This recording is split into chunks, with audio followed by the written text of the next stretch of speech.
everybody, and welcome back to the Flat Earth Podcast. I'm your co-host, Curious Jay, alongside me, Dave from deep inside the rabbit hole, once again for another hour or so of your Flat Earth audio fix of the week. Before I even ask how Dave's doing this week, as I always do, I'd like to send out our thoughts, prayers, and condolences to all of those who have lost their vision, gone blind, had retina damage during this past Monday's eclipse.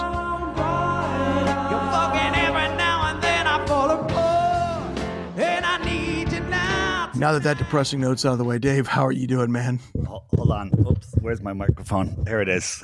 Hey. Oh, no. Is your vision, has it disappeared as well? No. Well, then tell us what happened with the eclipse. Did you stare at the sun? Doing great. If I had gone in, I'm just going to jump forward here. If I had gone in for LASIK surgery, I would be satisfied today with the results. My vision is better, sharper. I've been sleeping amazingly well ever since the eclipse. It is, I think, fundamentally changed my life. And I stared at the eclipse for up to 2 minutes at a time. There was a couple times where I was staring at it and it started to flicker. Mm-hmm. And I said, yeah, you know, the fear, all of that fear that they've been putting out everywhere. I was like, maybe I should just look away for a little bit. And I would look away. But then I found out that other people that were doing it too were seeing the same flickering. They were seeing flickering. I've seen heard multiple reports of that. Yeah, absolutely. But it was an amazing experience. I have not worn my reading glasses once since the eclipse. I was driving all over long distances the other day, and I'm looking around. I'm like, everything looks different. Everything was clear. I could read the smallest type. Amazing. But I have to say that I prepared for this because I do sun gazing, not a ton, but I do enough where I could stare at the sun, you know, between 4 and 5 o'clock for an hour. And I guess that's a lot because I remember when I started, it was only 5 or 10 seconds closer to sunset. It's kind of like going to the gym for the first time and just doing an advanced workout. You could hurt yourself. Well, or like I say, it's like the memory muscle or cardio muscle, in the fact that if you haven't ran in several years and I say, come on, Dave, let's go run the 10K together, you're not going to make it. You know what I mean? Exactly. But if you've run 2-3K a day and I say, hey, let's go run the 10K, you're fine, right? Same thing. And to your point, I was actually jealous of you this past Monday because I think I mentioned before on last week's show, I had to work during the eclipse, but we did get to take a break, and everybody that was working all went outside and enjoyed the eclipse. We were not in the path of totality, unfortunately. We were in an area where we got, 70, 80% or whatever the percentage was. But I looked through some eclipse glasses to check it out. But for the most part, most of my viewing of the eclipse was, I didn't even use my sunglasses. I would hold my hand above my eyebrows and get the sun right above where my hand was blocking it. And then I would move my hand and squint my eyes, and I would look at it with the naked eye. And I was not able to do it for more than a few seconds at a time. And I was thinking, Dave's been sun gazing. He's in shape, damn it. I bet he's looking at it for like 2 minutes. It takes about, 10 seconds, maybe a little less, for your eyes to adjust. And all of a sudden you can see it. It's relaxing. I didn't need to squint. Maybe I squinted a little bit when it was really bright, but it was truly an amazing experience. And I have to equate it, and 90% of the people, when I say 90, that's an interesting number, won't be able to relate to this, but it's like I've done ayahuasca. Some of you that don't know what that is, look into it, with a shaman. And it's a teaching medicine down from that they use in the Amazon. And the ayahuasca experience itself is pretty interesting, but it's the days and weeks after that the teachings really hit you. And I feel like I still feel like it today, which is 3 or 4 days later, that I am getting more information from it. I've been having vivid dreams. I've been having very clear thoughts, inspirational thoughts. I just feel like a new like an awakening, a mini awakening, if that's a good way to put it, has happened. That's a great way to put it. And you're not the only person who has explained it that way, which is what is so interesting. I've actually had the ayahuasca experience on my to-do list for quite a while. So I'm hoping to catch up with you in one of these days, make a trip down there and do it down there near the Amazon. There was two reasons I knew that staring at the eclipse wasn't going to hurt my eyes. Is I did it as a kid in the 70s. Why, I think I told the story about when my father was making this smoked glass in the pinhole and everyone's waiting their turn. And I'm standing behind everybody just staring at it. And I'm the only one that really didn't need glasses until, a few years ago. And then the other main reason is the amount of media scare that they've been pumping out. Don't look at the eclipse. Don't look at the eclipse. You'll go blind. Every article. And to me, that just tells me that there's a reason to look at the eclipse. Yeah, it was such a dead giveaway. I mean, the days leading up were, it was like it was like fear porn at its finest, man.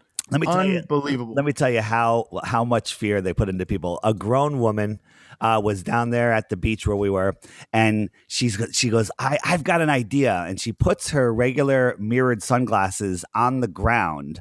And then with her iPhone, she's trying to take a picture of the sun reflecting in her sunglasses, but she's afraid to look directly at the sunglasses because a beam of light might go in her eye and blind her. Meanwhile, I'm sitting 10 feet from her, staring at the sun with my naked eyes. Yeah, I know. Yeah, Monday evening, I think it was. After I took a flight Monday evening, and then I was in an Uber car with this lady. She was a very nice lady driving, and I brought up the eclipse deal because she was in an area that when I landed in the plane, I was actually in an area closer to where the totality was. So I said, did you go out and do the eclipse? No, we didn't do it. And the more we got to talking about it, the fear had gotten her and her husband stayed inside. They didn't even want to go outside.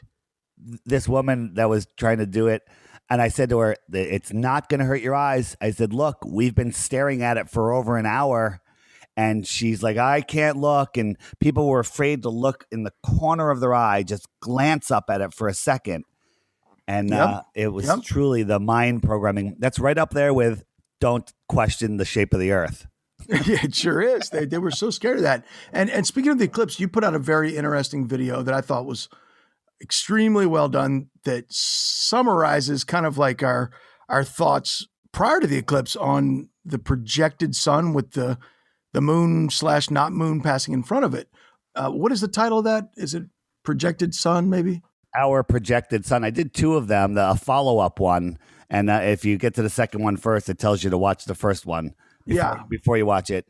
But it's not a new concept. No. And it fits in with a lot of models. It fits in. If you think it's the moon that's blocking the sun, well, this explains how we don't see the moon. If you think it's Rahu or Ketu, well, this explains how we don't see them. It could be any of that, or it could be something else. But the way we see the sun, in my belief, is that it is projected from I'll say another realm or a fourth dimension into our 3D world as a 3D projection. My experiment was just a 2D experiment because I live in a 3D world where I projected it on the screen of the sky, which I called my paper towel sky. And it perfectly shows how you will never see whatever it is eclipsing the sun approaching or leaving the face of the sun. It does. And for those who haven't seen the video and may have trouble understanding, I guess, the explanation, just imagine laying on your back in a room and someone next to you shines, we turn the lights off and someone shines a flashlight up at the ceiling, right? And so it makes a spotlight on the ceiling. Well, the equivalent of, I guess, what Dave's video is demonstrating is that the sun may indeed not be the light source itself, but a projection from a light source. So imagine laying up in your room, seeing that light up there and thinking that that's the actual light itself. But of course, in that scenario, we know that it's not. It's the flashlight on the side. Right. But that's you can do it from the reverse. If you had a sheer sheet above you and the light, you're seeing a projection of the light onto the sheet. And my point is, in my second video, There's lots of anomalies that people have when they shoot the sun. Sometimes it looks like there's another smaller sun or planet right next to the sun. And a lot of people say, well, that's just a lens flare. Lots of them are lens flares, but lens flares move wildly as you move the camera. And Yes. sometimes there's one that's right next to the sun that's locked in position to the sun. And, Right. and people, argue about that endlessly. Well, during the eclipse, that one that's locked to the sun was eclipsed also. Mhm. So I came up, it's not an original idea, but I thought if that is what is projecting, and we're, the sun itself is so bright, we can't see that projection. So if you're looking at a sheer sheet and there's an image being projected on it, a movie, let's say you're projecting a movie onto a sheet and you're on the far side of the sheet watching the movie. If you angle right, you could see through the sheet and see the lens of the projector. You can see that bright light Yes. through the Yes. sheet. And that's what I demonstrated in my video. Yeah, and it was really good. And I've been saying for a while, like the fact that we can't see the moon before and afterwards, it's so fishy. And so I was on the verge of just saying, look, it ain't the moon. It ain't the moon. But I wanted to also bring to your attention the photos that Carly Sunshine had taken and posted, where when you zoom into the side of that object blocking the sun, it looks like what may appear to be craters in there. What did you see that, and what did you think? I did. She adjusted the levels a little bit, so when you zoom in close, you can see on the edge, on the rim of whatever it is that's occulting the sun, what appear to be craters. And I think they did a little effort and kind of lined them up and think they might have a match to craters. Did they get a match? Wow. I'm not exactly sure how accurate that is because I didn't see it myself. But if whatever it is that's blocking the sun has, for lack of a better word, craters, has those features on it, you could see them along the edge, just as you're getting a little bit of the profile. Right. It's possible. Side view. Yeah. Also, it could be semi-transparent, which is projecting that image forward. There's a lot of ways to look at it. Now, the question is, does that prove it's the moon? Or is there something else, Rahu or Ketu, or something else that surrounds the moon that has those same features? Mm-hmm. Crow 777, who I really, really appreciate his research. He has been hinting at the idea that the sun, when it goes into its new phase, is exactly that. It becomes a new sun. And then when the sun reappears, it's called a young sun. And as it reappears, it is translucent and it becomes more opaque as it progresses through its cycle. It's very, very interesting stuff. It is. It's very interesting. Did you see the NASA footage of the eclipse? You mean the cartoons? Yeah. Yes. Yes. How can NASA not film in 4K when other people are? People got amazing footage, and a lot of that footage has these anomalies that look like the projector in my book. I'm sure there's going to be more coming out, and I'll have to make another video. Yeah. You definitely need to compare the two. I was able to take a picture with my phone through eclipse glasses, and mine is almost, I would say, just a hair better than the NASA footage. Yeah, but when you look through eclipse glasses, you are blocking out everything that matters. That's right. Everything You're blocking out the good stuff. You're getting a silhouette of what's up there, and you're missing all of the detail, all of the benefits. And I think that's why they really don't want us looking at the eclipse for two reasons. One, because of the benefits to you health-wise. And two, because it's the only time where the sun gets dull enough where you can see what's behind it. Exactly. Yeah. I think the health reasons, I'm glad to have you on here, Dave, to give us the firsthand account, because I've actually read up a lot on sun gazing, or what some call sun eating, for the last year or so. And I have heard people mention the benefits that come along with it. So I'm glad you're on here to actually give us a firsthand, because I kind of never know what to think when I read someone else's list of benefits. You know what I mean? We know that the sun gives you vitamin D, and vitamin D is the key to being healthy. And that's why people in the north get sick in the winter, because they're not getting enough vitamin D. And, the government, NASA, whatever the powers that be, tell us, don't go out in the sun. And if you do, put these toxic chemicals on your skin. so you can get cancer. Essentially, is what they're saying, and that's the thing. The sun is health. You can burn yourself if you know too much of anything. You could hurt yourself, but sunscreen blocks the sun, and sunscreen causes cancer. I said it. There you go. There go all of our sponsors. Yeah, right. So we mentioned, I think, on our second and fourth show, maybe it was, or the Missouri Gravity Low. Yeah, that line that goes strangely from Washington down to the southeast, Yes. which is a fault line, if you will, in the United States, which happens to match. The path of the eclipse. That's right. Right. So I think it was last night I started looking around. I just wanted to look more into that. I promised myself that I would go back and research that more. It turns out it's a large fault line, right? In fact, it's a 1,700-mile crack across America is what they call it. And again, it's right there in the path of the solar eclipse. Well, I'm going to send over this image and we can post this up on our Facebook page so people can check this out, Dave. But I found a map. When I was looking at the fault line maps, I found a map that indicated the second largest crack through America. And this is over a little bit on the East Coast, and it's represented by a different line on the same map that they represent the Missouri Gravity Low. And this one is part of the New Madrid fault line. And what do you know? It matches up almost exactly the path of totality of the 2024 eclipse.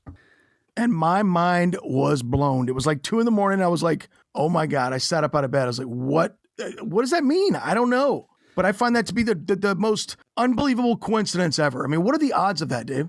The odds are 100% or 0, depending on how you look at it.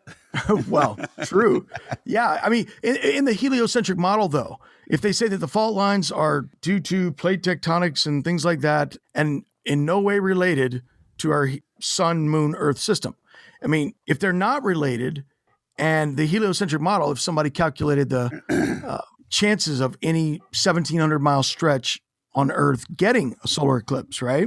And then it matching up to a fault line, the largest one in America, and then and then to throw on top of that to do it again, it's like winning the lottery twice. It's ridiculous. We live in an energetic, electric, magnetic construct. The sun and the moon are, electric and dielectric system connected to the earth. Yep. These energy lines, are all tied together. Yeah, there's something to it, and we're putting it out there because we want people to look into this. Those of you who've got a lot of time on your hands and want to dig into some deep stuff, look up the Missouri Gravity Low line, look up the New Madrid fault lines, look up fault lines, and really pay attention to that. And what we'll do is, like I say, on the Facebook page, we'll post a picture of this map with the 2 fault lines and a picture of the 17 and 24 eclipses so that you can see the similarities, I'll just call it. And you know what's really weird, Dave? I mean, this goes into conspiracy stuff, but this is really weird. But the area where the 2 intersect. Where's that? It's called, it's a town in, where is it? Let me get the right, Carbondale. Okay, so it's the town of Carbondale, Illinois. Do you know what Carbondale, since its inception, has been called? No. Little Egypt. Really? Yeah. I have no idea what all this means, but I'm putting it out there because, it's what I've stumbled upon or what I've seen. And seriously, my mind was blown last night at 2 a.m. My mind has been blown every single day since the eclipse. Yeah. Hey, speaking of the eclipse again, did Bob, have you heard, did they get the balloon footage back? Bob from Glowbusters? Yes, from Glowbusters. All I heard was that he got some great footage, but I haven't seen anything yet. He's probably holding it out for the show this week. Takes a little time it's a lot of footage to edit it down and get the good stuff. Good. Well, I'm looking forward to seeing that footage. If you're not listening to Glowbusters or watching Glowbusters on YouTube, Glowbusters channel, it's a great show every Sunday. And great job you did filling in this week as well, Dave. Yeah, I'm relaxing, enjoying myself with Paige. We're listening to Glowbusters, and all of a sudden the Skype rings, and like, hey, Jaren's like, no one else is here. And, my first guest is gone. So now I'm on, and then 10 seconds later, he's gone, and I'm hosting the show with technical difficulties. It was kind of funny. That was hilarious. Yeah. And then Before we go to break and have a guest on shortly, I'd like to read an email that came in from Kevin, the gym teacher that was on our episode 3. I'd love to read it, Dave, real quick. You know what this is about, because I think it's worth it. Everyone should hear this. Go for it. So today I was having a conversation with my downstairs neighbor, Mabel. She's a very nice woman. I'd say she's probably around 60 years old. She was born and raised in Antigua. Earlier today, I gave her a ride to the post office, and I figured I might bring up the subject of flat earth. So I said to her, Mabel, do you read the Bible? She said, of course I do. So then I said to her, have you ever seen references in the Bible that talk about the firmament and how the earth is fixed and immovable? And she said, yes, of course. So then I said, then you know that means the earth is flat. And she said, well, of course the earth is flat. And here I was ready to do battle with her when she has known her entire life that the earth is flat. So here's the twist. She told me that when she was growing up in Antigua, she learned geography under the British system because Antigua was run by Britain. That is what she was taught in school, that the earth was flat. She knew all about the flat earth. And when I was explaining to her that 99% of the people in the world now believe that we live on a spinning globe, she laughed and thought that was ridiculous. She then talked about her son, Anthony, who I would say is in his 30s. He also grew up in Antigua, and she told me that he was taught when he went to school that the earth was a globe. But he knows that the earth is flat because he, quote unquote, figured it out for himself. Isn't that amazing that when Mabel was a child growing up in Antigua, she was taught that the earth was flat? And then just one generation later, by the time her son was going to school, they were being taught something else. That came from Kevin, and I thought that was an amazing message to put out there. And it made me, my reaction right away was, all right, we got to get a hold of some 50-year-old textbooks from Antigua. Yeah. How do they dumb the population down? All that comes to my head is, I remember when there was a time where they didn't put fluoride in our water. I remember when we didn't have GMOs. Yeah. I remember when we didn't have vaccinations. And I blame all of these things for dumbing down the public, along with the nonsense on the news and the school curriculum. It's insane how everyone here, everyone that's listening to the show, that's done a little research and stopped listening to the mainstream scientism, knows the earth is flat and knows how absolutely and utterly ridiculous the Ball model is. Mm-hmm. Meanwhile, other people that have not done the research, that have just been programmed their whole life, thinks what I said is crazy. Right. I know. It is absurd. It really is. I find it more and more comparable to the way I feel about 9/11, in the fact that I'm like, oh my gosh, it's the official story that's ridiculous. You know what I mean? It's just utter when you look at the evidence, when you look at what happened and the evidence and what we were told, the official story is wildly impossible. What's more ridiculous, the official story of 9/11 or the spinning ball Earth? Well, that's a tough race right there. I mean, that's equivalent to saying, what's more real, a polka dotted unicorn wearing a tuxedo or whatever? Yeah, it is. It's changed the way I think, and the globe has become just as silly, perhaps more ridiculous than the official story of 9/11. And before we go to break, I want to make a quick plea out to everyone. I got on iTunes the other day to check out our podcast listings. And one thing I noticed, we've never asked anyone to do this, Dave. We've never said, hey, go on iTunes and drop a review. But I'd like to do that and ask everyone who does appreciate the podcast and enjoy the podcast, if you get it on iTunes, if that's where you download it from, leave us a review on there. Because the Globers, the trolls, who I don't even think have ever listened to the show, they found it. And so when you look at the last few reviews, it's all the globe heads, with their nonsense. I have not even looked at the reviews. That is so sad. So yes, please leave us a review and drown out the globies. All right, so we'll take a quick break. When we come back, got a guest on the line with us. Stick around. More from the Flat Earth Podcast coming up. Following announcement has been paid for by the Flat Earth Podcast. You want to leave a digital voicemail for us? Head over to theflatearthpodcast.com You click on the blue link that reads, "Got a question? Send us a message." You can do it from your iPhone or from your computer. First time you do it on your cellular phone, you'll have to download a little app. But after that, you can leave us all kinds of messages. If you want to be anonymous, you can make up a name, make up an email address. We don't care. We just want to hear what you have to say. We'll do our best to play or answer these questions and comments on future episodes right here on the Flat Earth Podcast. Download the SpeakPipe app and check us out at theflatearthpodcast.com. The Flat Earth Podcast. If you're watching this audio on YouTube right now and you're not familiar with the world of podcasting, there's a far better way to listen to the Flat Earth Podcast each and every week. Think of it like your TiVo or your DVR is to your television. You subscribe to whatever show that you like. Whenever a new episode comes out, it records it, downloads it, and notifies you that there's a new episode for easy listening anywhere. Another great feature on most podcast players is you could speed up if you want to hear stuff even faster, or more importantly, it has a jump back and jump forward 30 seconds so you could skip annoying announcements like this. We're on iTunes, Stitcher, SoundCloud, and so many more. If we're not on your favorite podcast app, send us a message and let us know to make sure we will be. The Flat Earth Podcast.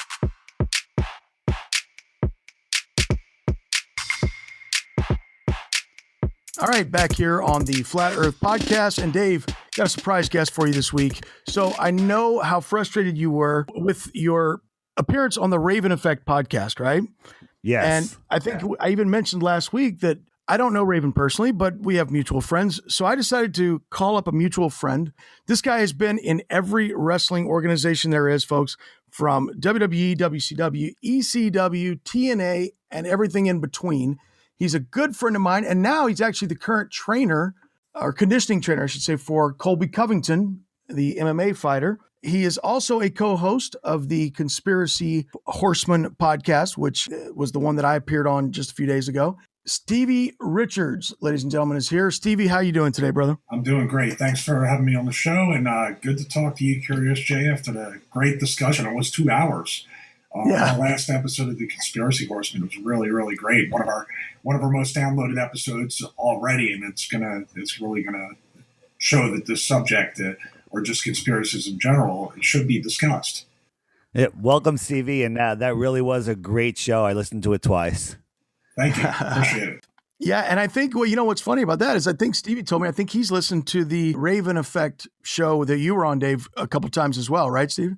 Yeah, I just wanted to listen to it because, you guys had recapped it, and I went back and listened to it a second time because I wanted to figure out where the abrupt turn, because I noticed it too. I was like, wow, this is going to be a really incredible episode. I thought the whole episode was going to be dedicated to that. So it really did kind of even with that, especially with that expectation, I was like, whoa, what happened? It was kind of like just the brakes were just put on out of nowhere in the way I listened to it.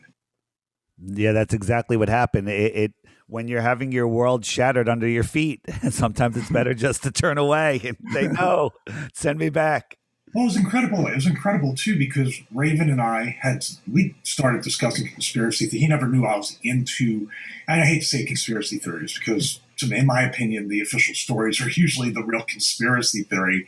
But just that open thought, and he's a member of Mensa. He's an incredibly intelligent person. So the spirit of discussion or the spirit of debate, which will be a theme that I'll keep reverting back to as we discuss this subject, I thought he'd be all for it. And also he'd be out ahead of a mainstream personality really embracing the discussion on his podcast. So it was really weird that all of a sudden he shut down with one of the easiest conspiracy theories to embrace, and that was the moon landing hoax, I should say. Was it he that asked you, Dave? We got on we were talking about the space shuttle, and I said, you realize we didn't go to the moon? He goes, of course we went to the moon. And I just was like, oh my God. Yeah. Oh. And when he said, of course we did, when he first said it, I thought he was joking. And then when I realized he was serious, I was like, oh no, wait, how? I could not believe that he still believed in the moon landing. I understand how, because I was one of those guys. I was a flat earther. I've told this a million times before I realized NASA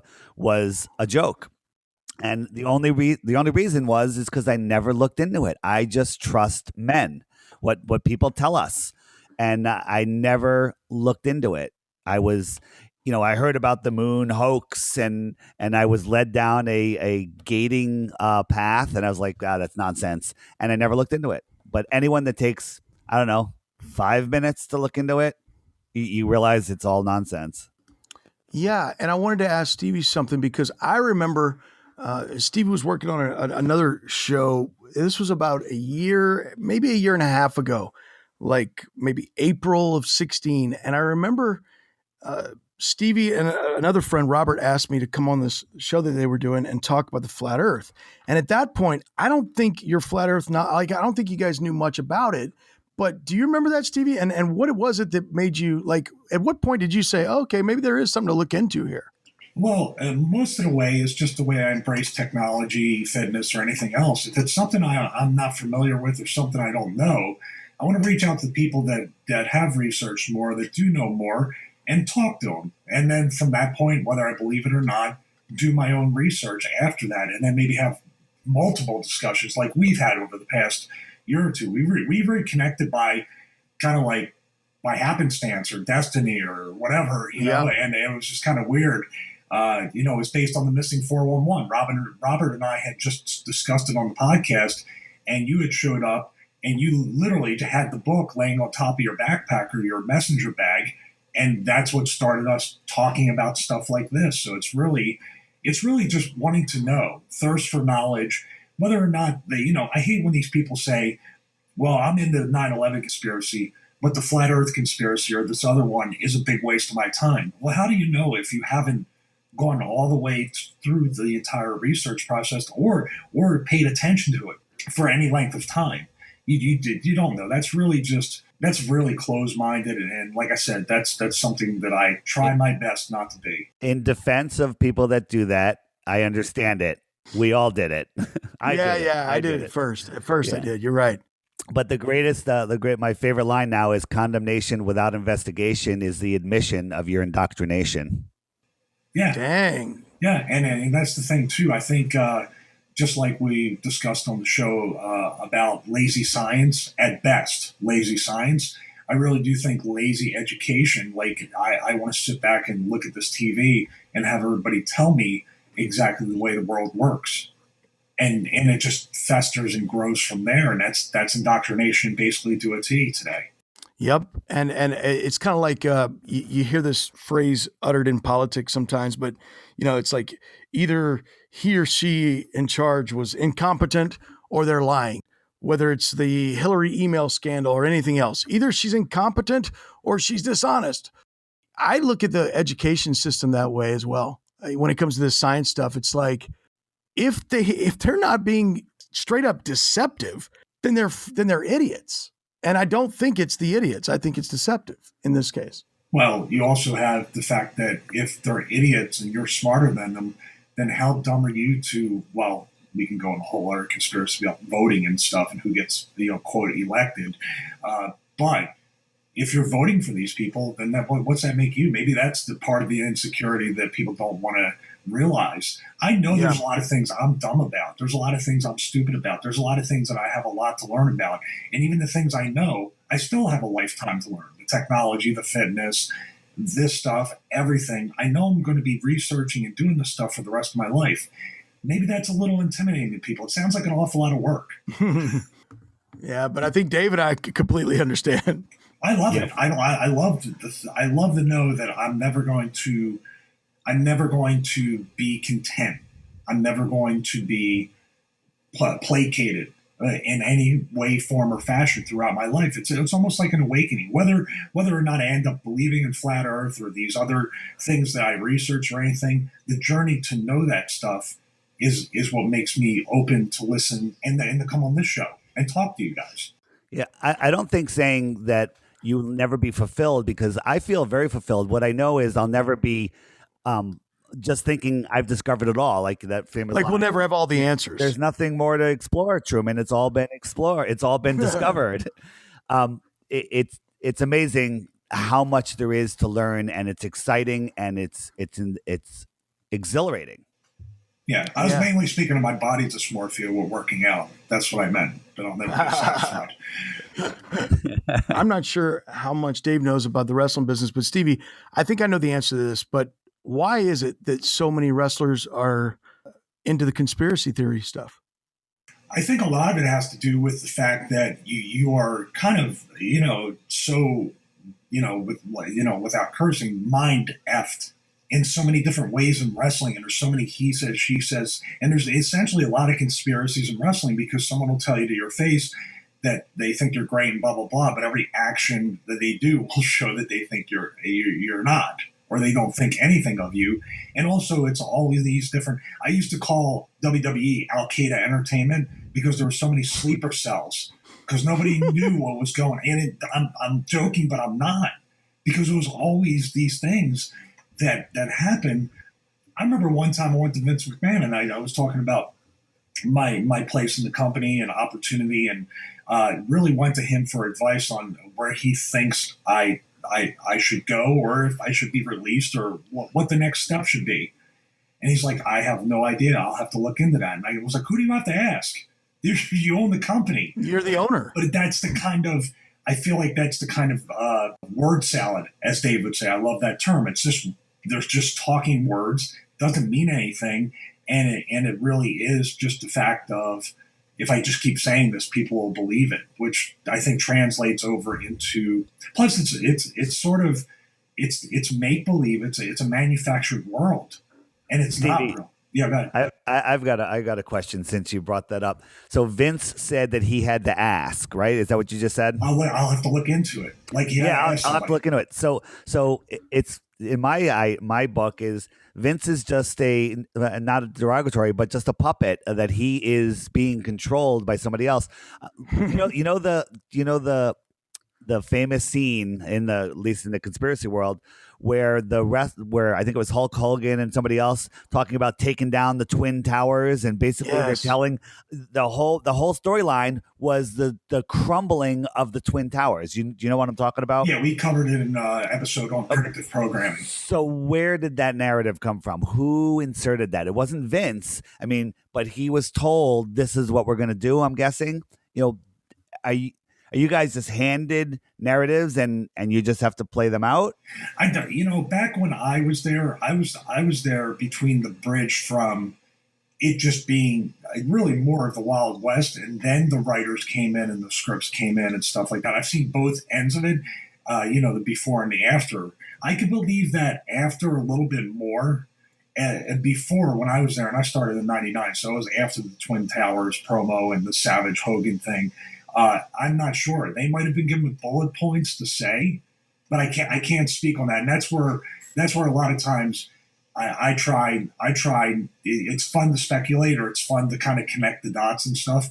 But I really have to resist a lot going too far out there and putting the string with the pins on the cork board type thing. I try to keep it, to mostly what people can identify. I think there's a lot of symbolism that Ben on the Conspiracy Horseman pointed out, a lot of symbolism in pro wrestling. And I was like, wow, there is a lot of satanic symbolism. There's a lot of like this crazy stuff, like right down to the WrestleMania set or the Mason stuff. Or the John Cena Mason symbol, yeah. Yeah, it's crazy. I never noticed that. I worked for the company, so I guess I was just, I can't speak that I wasn't looking for it. I can't speak that I was. So, yeah, I've been a follower, as Stevie knows, I don't know about Dave, but I've been a follower of that industry. I've been really close to that industry for a long, long time. And I am the same way, Stevie. I never looked. And until about a year and a half ago, 2 years ago, if you would have asked me if Vince and the WWE or whatever was amongst the media groups that are under some sort of control, I would have said absolutely not. Vince runs his own thing. He's the outsider in the media world. He runs his deal. And then now that I guess, since looking into Flat Earth and looking more into the Freemasonry and everything, and seeing the demolition clips with the Twin Towers, now I'm like, yeah, maybe they are. Maybe maybe they got their hands in the WWE too. I think that WWE is a huge part of the programming of society, and it is completely put together for that purpose. Yeah. I mean, it definitely could be in the last, 15, 20 years for sure, Dave. I think what Stevie was saying, what's interesting is, back in the 80s during the... when Stevie was there, it was all real. Yeah, I mean, right. when the guys who I got in the ring with, they couldn't work. That was pretty much it. Anyways, my simple thing was just go in there, work hard, hopefully make enough money to save up to retire and take care of my family and animals. I had very, very pure intentions on being in there. I never got very far, but maybe that's the reason why I never got past the point where I was introduced to anything else that I had. I didn't have access to that stuff, and I thank God I did. I thank God I did. I didn't want to be a part of that. So I want to fast forward again to when you and I first started, and Robert first started talking about the flat Earth. Do you remember any of the points that really got you to say, okay, I don't know if the smoke equals fire, but there's definitely some smoke here, and like you said, caused you to actually research it yourself? Well, there's many points. I think that it was a tie. The initial two things that really just kind of smacked me in the face was the number one thing was the fact that NASA's images and the fact that, even right down to everything, every show in space, every piece of media, every episode of Cosmos with Neil deGrasse Tyson was all CGI. It was all just basically animated. Also, I love the shots of the Voyager and other things where they're taking a picture of Voyager in the shot with the planet. And I'm like, well, who's taking a picture? Like, what do they have up there taking a picture of the satellite? That was always very interesting to me. But the images thing is a clever play from NASA because they're not technically lying because it's not photos, it's images. The other thing was direct from Neil deGrasse Tyson, who's probably the most famous, I use quotation marks, the most famous scientist in the world, because I really do feel like he's just put out there like a Bill Nye type character just to kind of, he's charismatic. Hey, Go ahead. Those quotation marks take offense to Yes, that. well, until you find a different symbol I can use to detect sarcasm over an audio podcast, and we'll do that. But Tyson, and him and Bill Nye are charismatic guys. They're technically actors. People claim they are actually, just actors that are placed there. They have IMDb things, and they've kind of placed themselves in TV and movies. So that's kind of a gray area there. But the thing that's not a gray area for me is when he's sitting there, and I don't know what conference it was or whatever, but it's a famous clip where he's asked about Earth, and he says it's an oblate spheroid. I'm only paraphrasing him here. Oblate spheroid, chubby, pear-shaped, blah, blah, blah. So basically, he just debunked the globe Earth. He said it's not a globe. But then every NASA image connected to that statement, it has a perfect globe. So to me, like I use that connotation again, like it's either lazy science because that should have shook the whole education system. They should have took every globe out. They should have an oblate spheroid or a pear-shaped globe or something more accurate because science should be about accuracy. And if the most famous scientist, once again, I don't know what symbol to use, Dave, but I'm throwing my hands up. If he's saying that it's these two shapes, which is clearly not a sphere, a globe, then it's either that or the fact that they're just, they're just lying right in plain sight. They're hiding it in plain sight in a way. And that always stuck with me that nobody ever challenged or followed up a question. And Jay, you've mentioned it too. He puts himself in positions where he never has to answer a follow-up question. I know it. The most he's ever done as far as a back and forth situation goes is when he's done the Joe Rogan show, which he knows that Joe Rogan is coming at him on his side already. Yeah, the Joe Rogan thing is interesting for people to research that because he was on the Mancow show. That's a famous clip where he was just like, there's no way we went to the moon. And he brought up all these great points about the moon landing hoax and about NASA and these kinds of things. And I believe when he had Neil deGrasse Tyson on, one of the first things he says, I'm a moron, you're an expert, and everything I'm deferring to you. And it was just incredible. And then further down after that, which really put my antennas up, was how much they shut down Eddie Bravo on that famous Flat Earth clip for an hour, just making fun of him. And he's saying whatever. And they were literally, I would think, bullying him into just not being that way anymore. And he even said, I'm crazy, I'm just having fun, blah, blah, blah. And he was like, well, it's dangerous. You can't. He was saying all these CIA, in my opinion, type things I'm going to go one step further and kind of jump in a little bit.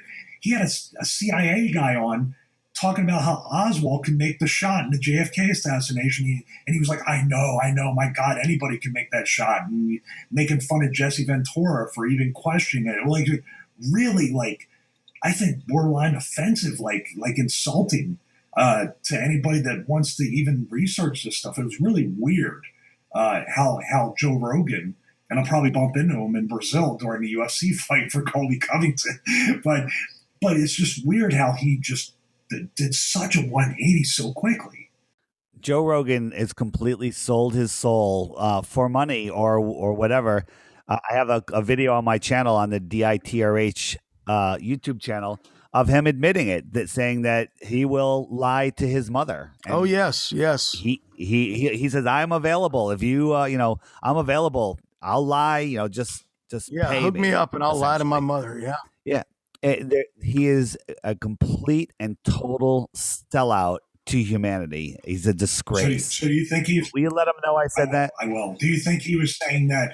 I mean, he probably presented it in jest, right? But it's kind of like no. Really? Oh, you know what? Anything coming out of Joe Rogan's mouth, you could always say it's a joke because he is a comedian. But he looked into the camera and it's like, show me the real deal of an alien crash. Yeah, he goes, I'm available. I will lie to my mother, and it was pretty genuine. And you don't have to guess whether he was joking or not. Just look at the results. His actions. Look at his actions. He was a big moon hoax guy, and now he's like, oh yeah, sure. I mean, the moon. How anybody can deny the 1,000 proofs that we didn't go to the moon is beyond me. I mean, just the lander itself with the dust underneath it and then the footprint, and the footprint doesn't even match the spacesuit that they have in the museum. I know. All of that is just such utter nonsense. And anyone that denies that has a problem with reality. Well, I would add on that real quick, Dave, that the crime, as I put it on the show when Jay was on, the crime of losing this historical data, like the telemetry data and all this stuff, and just saying we lost it, and we even lost the capability and the technology, even though we've gone so far over the past 43 years or whatever, we do not have the technology to go back to the moon. It's the reason we don't have the technology to go back to the moon is because you can no longer get an Atari or a Mario. What are the early game boxes? Because that's basically what they used. They don't make them anymore. But don't you think that losing? I'm just saying, in the scheme of their explanation, to lose the telemetry data for the biggest event and accomplishment in human history is, and then we just kind of say, oh well, things happen. To lose the telemetry data and all of the original tapes where they actually recorded over them so they didn't have to go out and buy new tapes is a better lie than actually letting people with today's technology examine that evidence. Because if that got into anyone's hands, then it would be exposed. So they'd rather just, say, oops, and then what are you going to do? You can argue until the cows come home. You don't have any proof in your hands. But there's enough stuff out there 1,000 times over that shows that it's complete and utter nonsense. Yeah. And speaking of the footage, of the moon landings goes, I've said this before, I think on other shows. I don't think I've said it on the Flat Earth podcast, but how is it possible that an industry that is so exploitive and always looking for a new idea or an old idea to redo, and what I'm talking about is Hollywood, how is it that we've never gotten a moon landing movie? We had Apollo 13, which is the near disaster where they just went around the moon and back and whatever. But man stepping on the moon, we're coming up on the 50-year anniversary for that supposed event. And Hollywood, who, oh my gosh, they love a good based on a true story, right? No one's ever made a moon landing movie. Are you kidding me? Didn't we put a guy or a monkey around the Earth, and then just months later we send in guys around the moon and back? It doesn't go like that. And then we did it 4 times or 6 times in 4 years without a hitch. I thought the moon landing thing, when I started to question it and I came to the conclusion in my mind that what we were this is my mind at the time, what we were shown on TV was not what happened. They did not land on the moon in what they presented on television for everybody.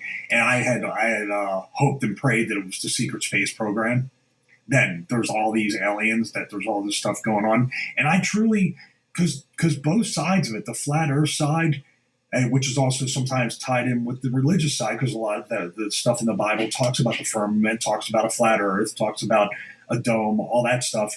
And then you have the people from, say, Gaia and these other people that are really strong numbers of people talking about the Mars jump, talking about how we've been places and time traveling and all this stuff. Yeah, I'm a huge Star Trek fan. So there's a part of me that's hoping that all that stuff is true. Now, what I know is true is the fact that what we're being told is not true. And that's what I'm saying. The spirit of this discussion, Curious Jay had talked, and he made a perfect point. I'd like for you to repeat that about when you talked about government, politicians, and trust. Do you remember when you said that on the show? Oh, yeah, I think so. I think I just said that, all of us, almost everyone in America especially, can admit that governments can be corrupted. Anyone in the conspiracy side of things can say that elite groups and secret societies, of course, they can be corrupted and not trusted. But why is it, since I was born anyway, that we've all given science a pass and we refuse to, or many of us refuse to accept that science itself could be corrupted? Yeah. I mean, it's just men. It's groups of men. They're not immune to being corrupt and just like any of the other groups that we can accept being corrupt. You know what I mean? Yeah, I agree with that. I would say, too, that that's probably the basis of a lot of why wrestlers are conspiracy theorists, because it's not a business or a profession of trust. You're taught really not to trust anything you hear, nothing that you see. So that would be my answer to that. Again, I think that's really the foundation for why there's so much questioning, because there's so much shady behavior, which isn't.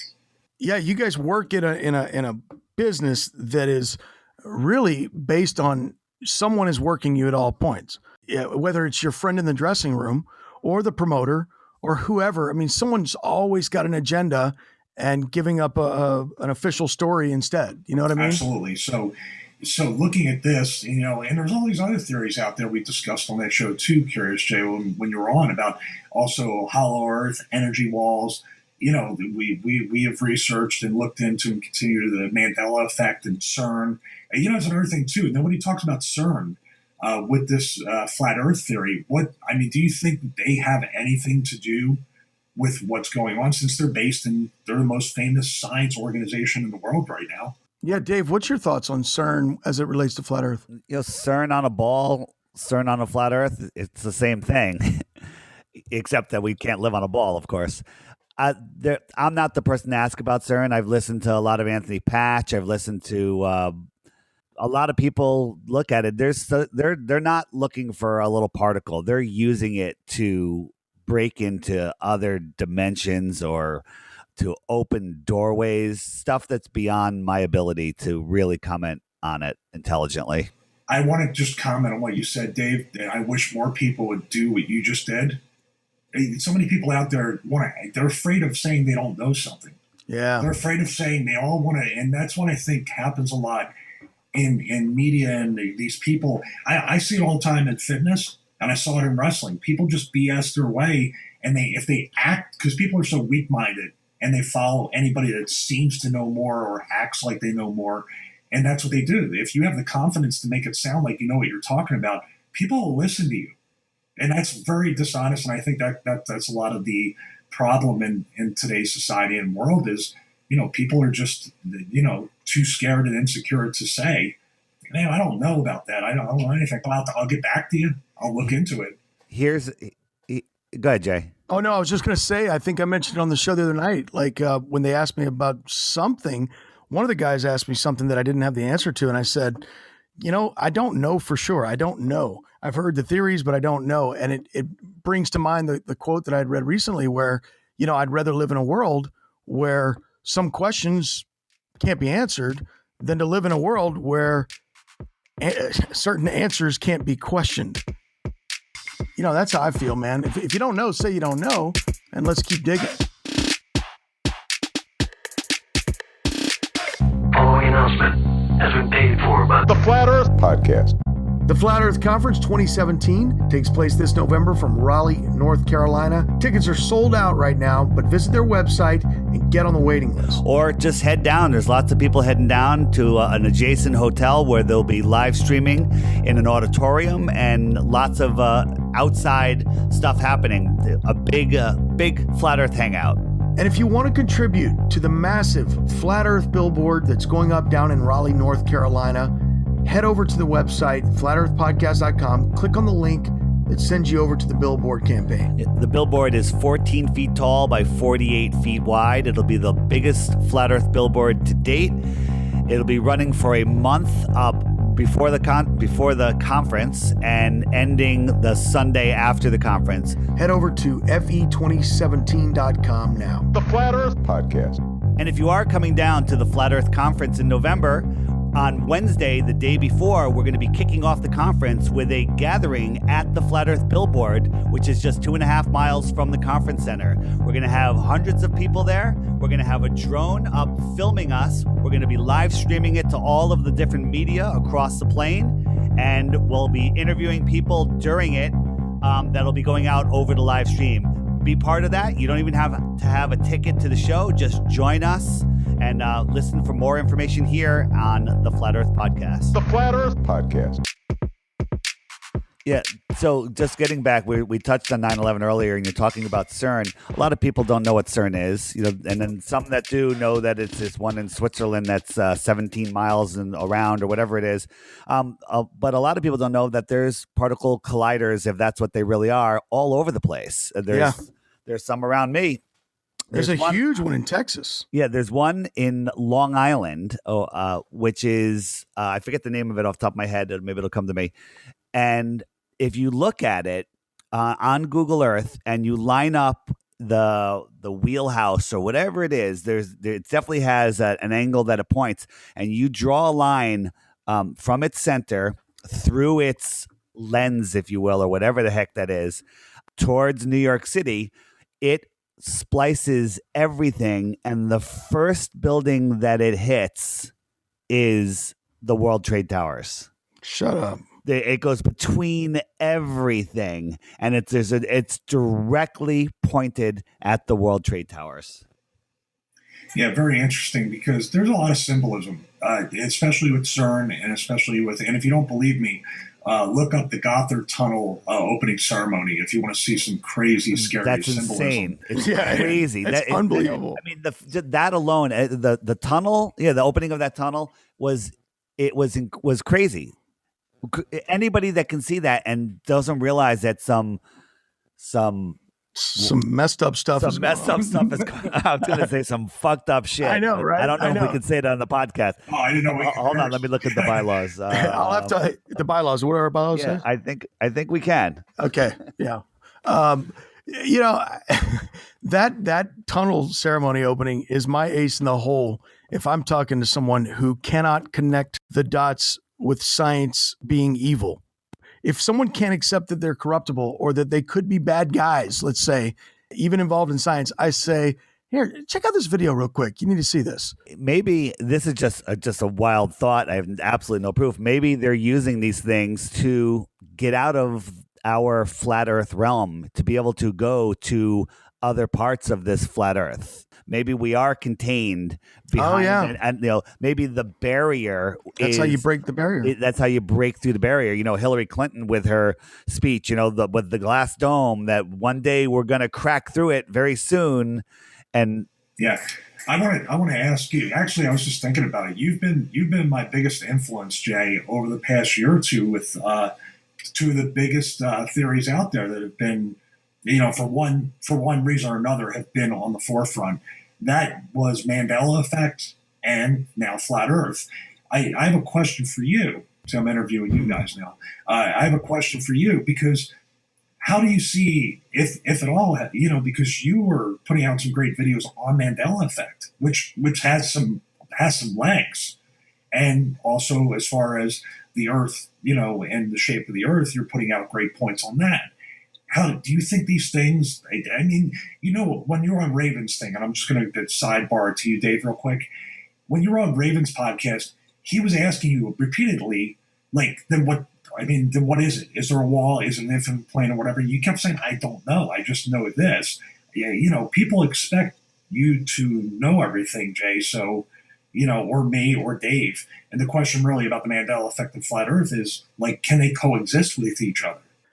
I think I came across that with the Mandela effect stuff really early in my flat Earth research. And I'm still I still say about Mandela effect, dude, I don't know. I mean, there's something to it, but I don't know what it is. I say they're just messing with our ability to remember. We do have short attention spans, just like in that letter, Kevin, the teacher, pointed out that in one generation they went from knowing the Earth is flat to teaching the Earth is round. I believe that there were other times where people, when they start learning too much, they just reset history. I don't think we know anything beyond 200 years ago.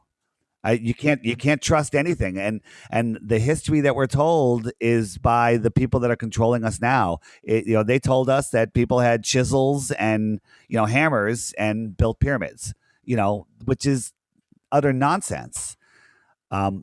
So I think between your show, Stevie, and the Flat Earth podcast, that we can wake up enough people for them to really push the reset button and call us all. Yeah, I think it's more of not. Yeah. I really think it's more of like when you say people are very resistant to absolute terms like wake them up, even though we know what it means. I think it's more of just like Jay had said, and we always say, don't believe us. Go out and find out for yourself. Just promise us that you'll do well. Anymore, you can't even do a Google search or a YouTube search because all my videos, for some reason, are now getting the yellow dollar sign because I started uploading the Conspiracy Horseman podcast to YouTube. So YouTube is now sort of like, I said this on the show, people think Mark of the Beast is going to be a number on your hand or whatever, or anything. But if they're conditioning you that if you put up questionable content or stuff that doesn't fall in line with what you're allowed to believe, you're not going to make any money. And that's happening to a lot of YouTubers right now. So that's, that's disappointing, but a lot of people will fall in line and go back to their makeup videos or whatever else they have to do. That's in a safe space for YouTube to not flag the videos. Yeah. I honestly think, sadly enough, that our days of putting up these types of videos on YouTube are probably numbered. It's already happening, Jay. They're stopping so much content.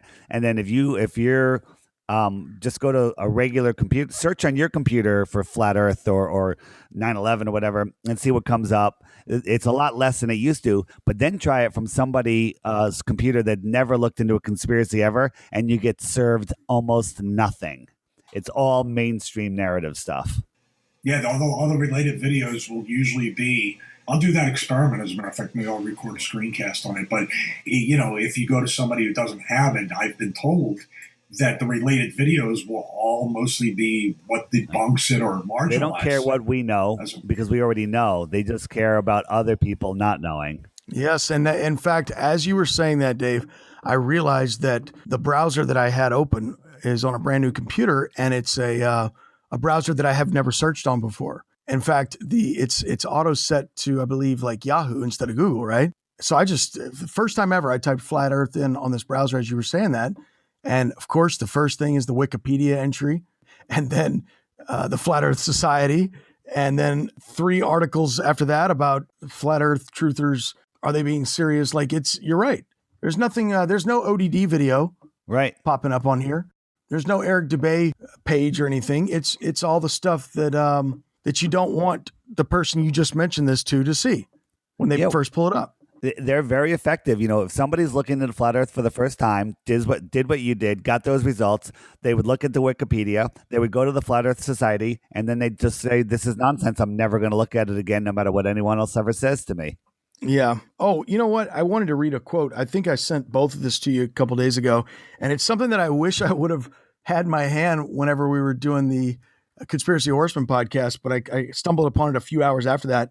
Great quote. I found this on David Ray's Facebook page, but the quote is this: however perfect the Copernican model may appear in our own estimation, and however simply and satisfactorily The Newtonian hypothesis may seem to us to account for all celestial phenomenon, yet we are here compelled to admit the astounding truth. If our premises be disputed and our facts be challenged, the whole range of astronomy does not contain one proof of its own accuracy.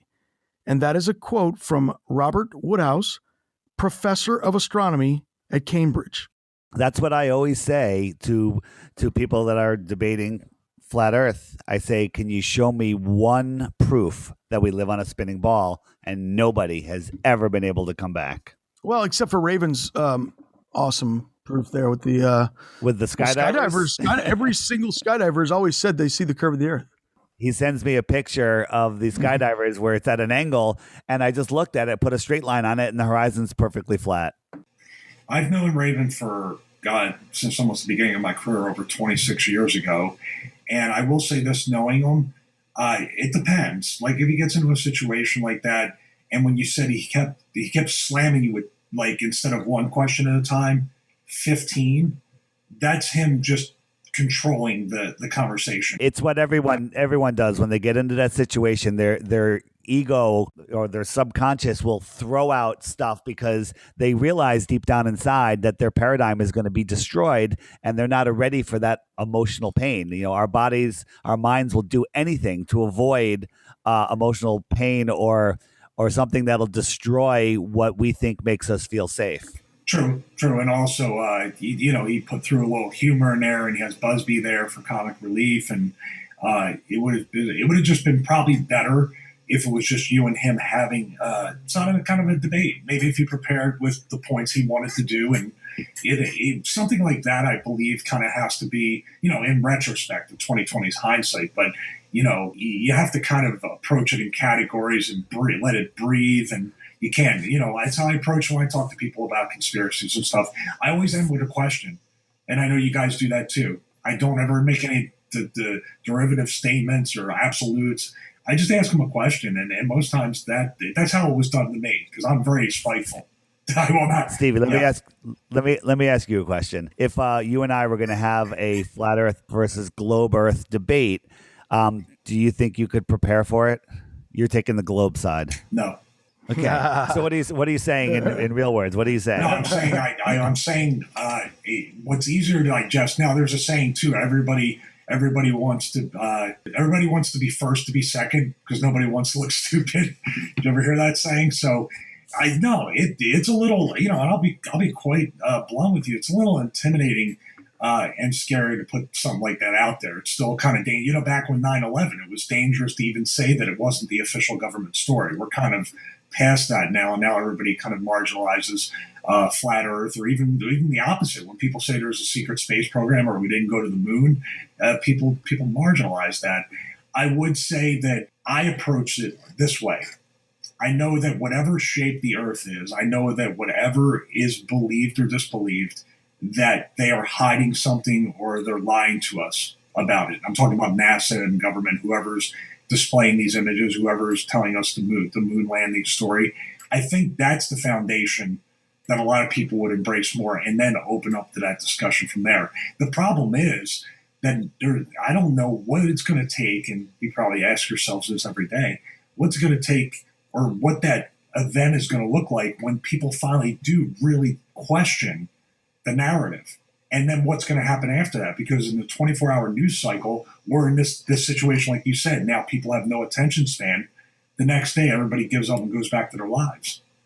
It's a really, That's what happens. That's what happens with all of the other conspiracies. Not flat Earth. When you wake up to flat Earth, you can't get away from it. You can't, because it affects you every moment of every day, everywhere you are, without exception, ever. There's nothing else that affects you that amount.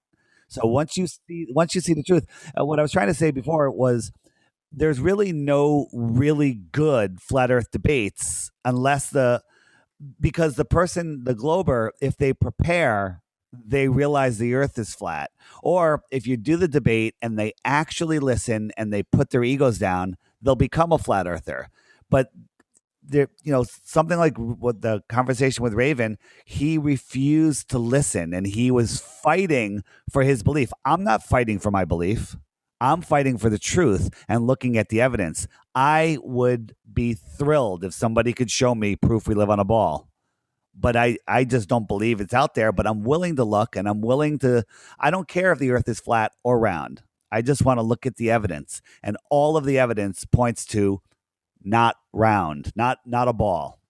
I wanted to mention something that I didn't get to say on the Conspiracy Horseman podcast of the night that has to do with the PSYOP theory. Because you mentioned earlier, Stevie, when you said, well, whether it's NASA is faking all this stuff because they've got a real different space program going on, or they're faking it all because of the flat Earth to hide the shape of the Earth or whatever, that they're definitely lying, right? Well, I was kind of thinking about after our podcast interview the other day, I was kind of thinking about that, and I was like, you know what? Yeah, you kind of have to weigh those two. Which one is it that they're lying? What's their motivation for lying? It's got to be one of these, right? And I thought to myself, if you were doing a PSYOP, like flat Earth, there are no signs of a PSYOP. In other words, if you're CIA or whatever, and you want to discredit the truth movement, and you want to put this flat Earth thing out there, like so many people accuse flat Earth of being, how would you do it? Well, you would plant a couple of the astronauts, liars. That's what Raven said. Yeah, which I think that part is ludicrous. That's just insane. I think what you would do is you would plant some government agents or some people to make the claims, like, hey, guess what? I discovered that the Earth was flat, and I worked for such and such, and but the flat Earth research doesn't have any of that.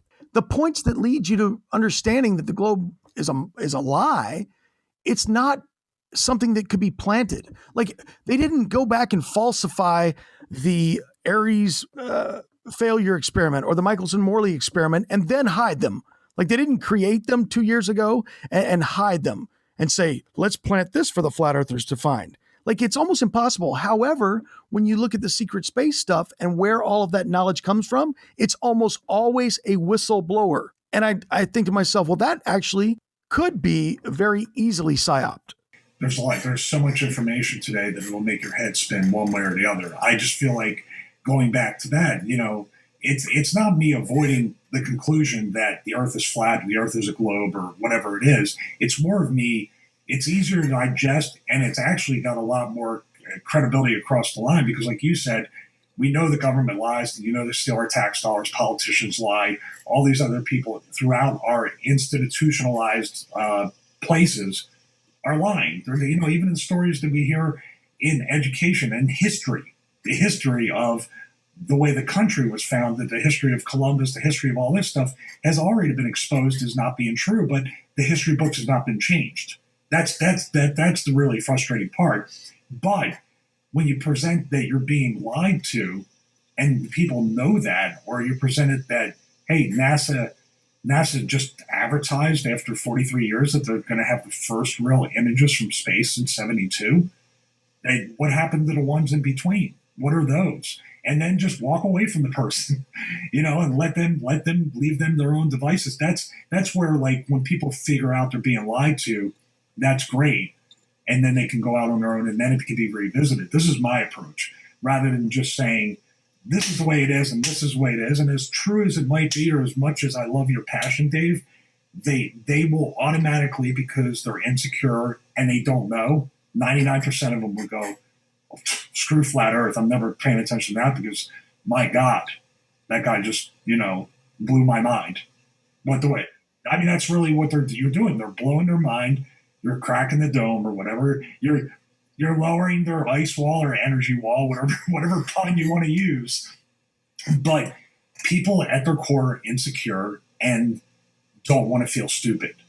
But if you plant the seed, which that's all I ever do. I'm just, I'm kind of throwing it out there. My approach is not wishy-washy. I still don't have a conclusion. Now, the conclusion is further from the narrative heading in a direction, but you haven't gotten there. But that's the beauty of talking to you guys. This is exciting. I'm going to keep going. Stevie, ready? You have 3 seconds. Gun to your head. Flat around. 2, 1. Boom. Boom. That's You're okay. I had a dead. good run. Yeah.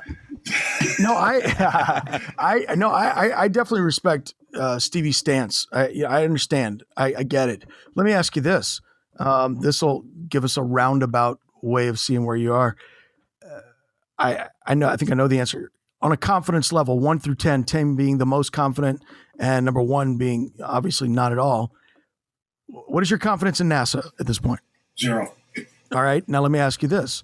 From your research and what you've learned about all this, not speaking about flat Earth, but what is your confidence level in the heliocentric model as we were taught? I'd probably say around a 3. I'm being very generous. All right. There we go, folks. I mean, that's the evidence is there. I only based in that, and that's where I leave. Before it. Like I said, I don't like to speculate. I just know what I know. So what's your confidence level that the Earth is flat? Come on. Anyway, remember, you were generous with the heliocentric model. The funny part is that the predictive programming of star blazers from back in the 80s of the floating continent sort of put me over the edge. There's another pun. It's more so than what they're showing us with Globe Earth. How's that?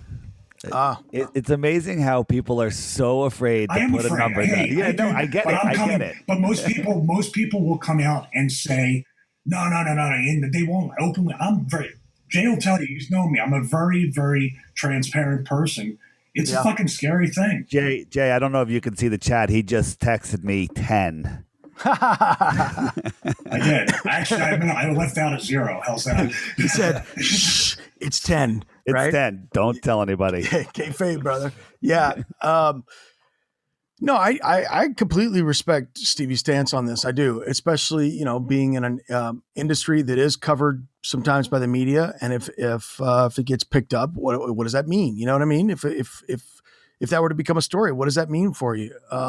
I get it, man. But you know what? I think a lot of that fear has been taken away with the Kyrie Irving and the Shaq and, and Tequila or whatever her name is. Even though they came out and then they backed off, it's now not a big deal if you hear that someone says the Earth is flat. B.O.B. is out there. There's other people.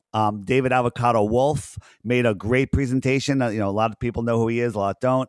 But I think more and more bigger and bigger people are coming out. And I just encourage anyone that has any kind of a name that if you're able to come out and at least raise questions, instead of saying the Earth is flat, say, here, we can see Canigou, if I'm pronouncing that right, Peak from Malousia, France, which is 165 miles away.